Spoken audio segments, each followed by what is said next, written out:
It might sound silly, but to William Scoob Lamar, the Welcome to Alabama the Beautiful sign looks, well, beautiful. Not as beautiful as his best friend Shanice Lockwood in her yellow sundress, but beautiful enough to make Scoob tip his head back, close his eyes, and sigh into the breeze blowing through the open passenger side window of G-Ma's Winnebago. Exhale Dad's lockdown. Inhale the sweet fragrance of freedom, which smells like pine mixed with a little bit of truck exhaust. "You all right over there, Scooba-Doob?" G-Ma says from the driver's seat. She's propped up on the gingham-covered foam wedge she uses to see over the steering wheel, pale, polka-dotted little hands perfectly positioned at 10 and 2. She's only 4 feet 11 inches tall, G-Ma is. Hearing his full nickname makes Scoob cringe. G-Ma gave it to him when he was 5 years old and obsessed with an old cartoon he used to watch at her house about a dog who liked to solve mysteries. G-Ma thought it was just too adorable that he couldn't pronounce Scooby-Doo. And because Shanice was G-Ma's neighbor, she picked up on the nickname and started using it at school.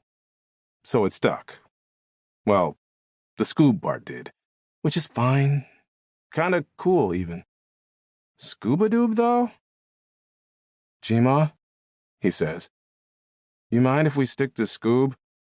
The rest is a little babyish.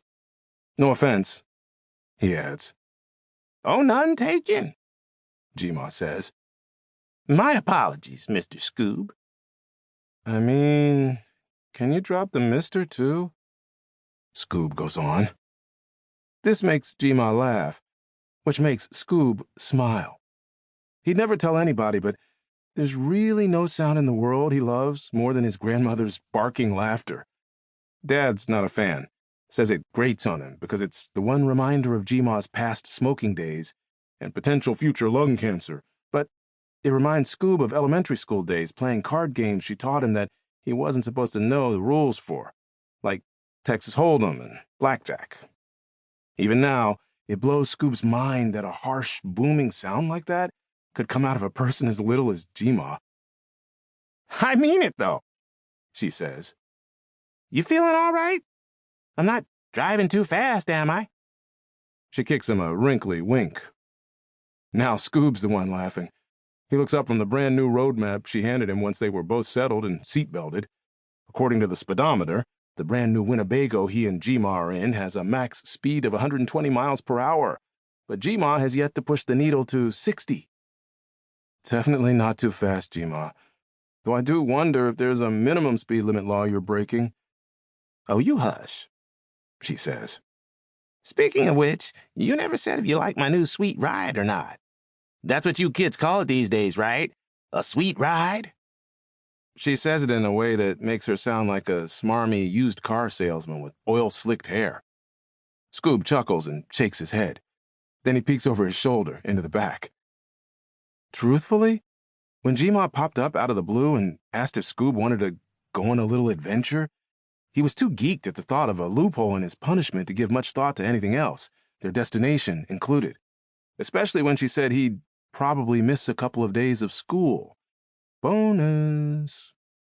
He finished item 3, empty the dishwasher, on the to-do list Dad left for him on the kitchen whiteboard every day, and grabbed his suitcase.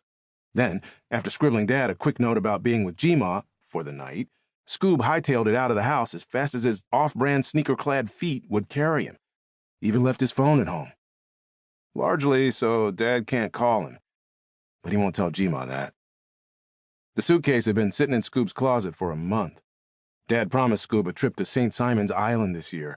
Scoob's first choice was Universal Studios, but Dad said Scoob was too old for all that.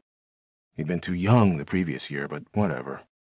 So Scoob packed up according to Dad's specifications 3 days before they were supposed to depart. Except they didn't go. Scoob got in trouble at school, and voila, trip canceled. Lockdown commenced. Spring break ruined before it could begin. Scoob hadn't been able to bring himself to unpack the bag, so he hid it. Now he can see it sitting on the seat of the dining booth in G-Ma's new sweet ride. Scoob was in such a rush to get out, it didn't fully click that he and G-Ma weren't in the Mini Cooper until she asked him to get out of his seat, while the vehicle was in motion, and grab a GPS from the fridge. That's Grandma Protein Shake, otherwise known as Ensure, for her.